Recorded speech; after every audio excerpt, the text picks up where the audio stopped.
ओम नमः शिवाय। जय माता दी। नमस्कार मित्रों, आज आपको बताने जा रहा हूँ वो 4 कर्म कौन से हैं जो सदा पर्दे में ही करने चाहिए। चाहे मृत्यु समान संकट भी आ जाए, फिर भी आप अगर अपना कल्याण चाहते हैं, जीवन में सुखी रहना चाहते हैं, तो कभी किसी को मत बताना। गौ माता हमें संदेश देती है, उन संदेशों को सुनने का प्रयास करना चाहिए। आज का उपाय जो है, एक कहानी के माध्यम से आप सबको बता रहा हूँ। एक गांव था, एक कहानी कोई गप नहीं है, पद्म पुराण की कथा है। एक भोलू नाम का चरवाहा था। वो गांव भर की सभी गायें लेकर के गांव के बाहर नित्य प्रति उन्हें चराने जाता था, उनकी सेवा करता था। वापस सायंकाल आकर के उन गायों को उनके मालिकों के यहाँ छोड़ देता। महीने के हिसाब से सभी गायों के जो मालिक थे उनको कुछ न कुछ देते थे धन, जिससे उसका गुजारा होता था, किसी तरीके से गुजारा करता था। वो भोला था। एक दिन उसने गौएं गिननी शुरू की तो सारी गौएं 101 थी,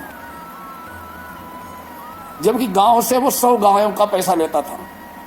शाम को वो चरवाहा सबके घरों गया कि भाई देखो, तुम ज्यादा गौएं मेरे से चरवाते हो, एक गाय किसकी ज्यादा है, अधिक है, जिसका मेरे को पैसे नहीं मिलते हैं।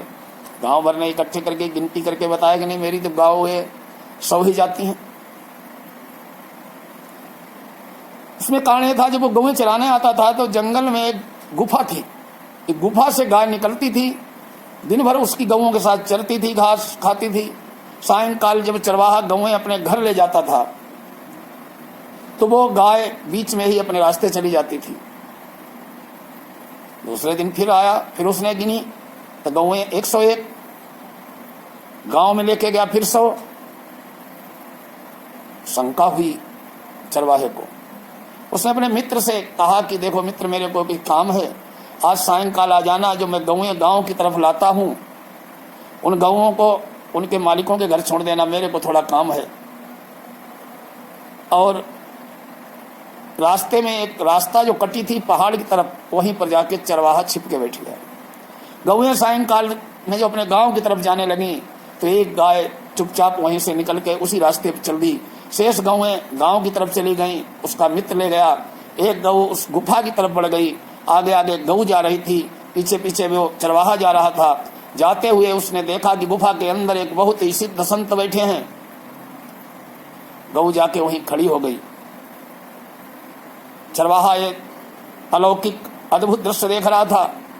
गौ माता ने गोबर किया तो जो महात्मा जी वहां पूजा कर रहे थे उठ के आए, उन्होंने गोबर उठा के एक बर्तन में रख दिया, वो सोना बन गया।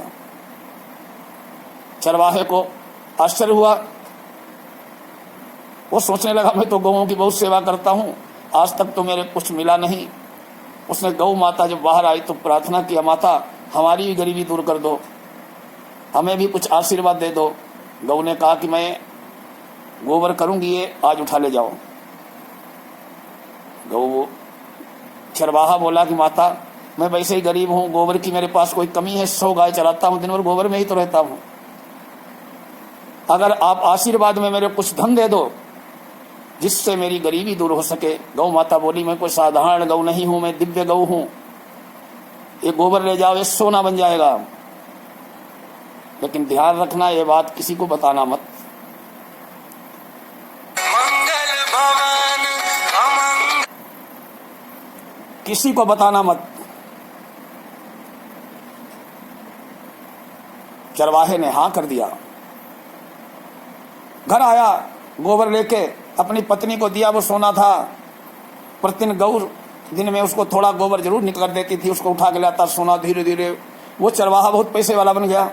उसने गांव की गायें चरानी बंद कर दी। गांव में चर्चा हो गई, ऐसा क्या इसे मिल गया, कुछ करता धरता तो है नहीं, गायें चराता था, इससे धनवान कैसे हो गया। सारे लोग उस पर नजर रखने लगे। दुर्भाग्य से गऊ के रोकने के बाद भी उस चरवाहे ने अपनी पत्नी को बता दिया कि सोना मेरे कौन देता है। गांव वाले आके वो खाना खाए, वहां पर बैठे रहे। चारों तरफ से वो जो खाना खाए तब बैठे, बाहर जाए तो उसको घेरे रहते थे। उसका सारा भेद खुल गया कि सोना कहाँ से आया, कैसे धनवान बना। धीरे धीरे वो गरीब होने लगा, गौ ने सोना देना बंद कर दिया। बहुत दुखी हुआ, पहले से भी ज्यादा बदतर हालत में पहुंच गया। वो जाके गौ माता के पास रोने लगा, माँ मेरे से क्या गलती हो गई, मैं तो बहुत गरीब हो गया हूँ। गौ माता बोली, मैंने पहले ही बताया था कि मेरी बताई बात किसी को बताना मत। तूने बताकर अपना वचन तोड़ा है, उसकी तेरे को सजा मिली है, तो निर्धन हो गया है। तेरे को आशीर्वाद तो दूंगी कि तू फिर धनवान हो जा, लेकिन 4 बातों का सदा ध्यान रखना। कुछ भी हो जाए, कभी भी भोजन करते समय अकेले में ही करना। भोजन पर्दे में ही करना। अगर पर्दे में नहीं करते हो तो अन्नपूर्णा माता का अपमान है। अन्नपूर्णा माता के नाराज होने से अन्न की कमी आएगी। भजन करना तो वो भी पर्दे में करना। अगर हम सड़क पर खड़े होकर लोगों को दिखाने के लिए माला जप करते हैं तो वो जप देखने वालों का हो जाता है, हमें नहीं मिलता।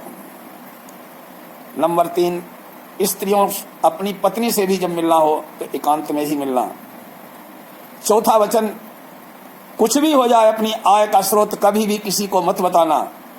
ये 4 चीजें ऐसी हैं, भजन एकांत में, भोजन एकांत में, अपनी पत्नी से भी जब मिलना हो तो एकांत में, और अपनी आमदनी का स्रोत किसी को नहीं बताना है। अगर व्यक्ति कल्याण चाहता है, 4 चीजें जीवन में पर्दे में रखे, कभी दुखी नहीं रहेंगे। ओम महालक्ष्मी नमः।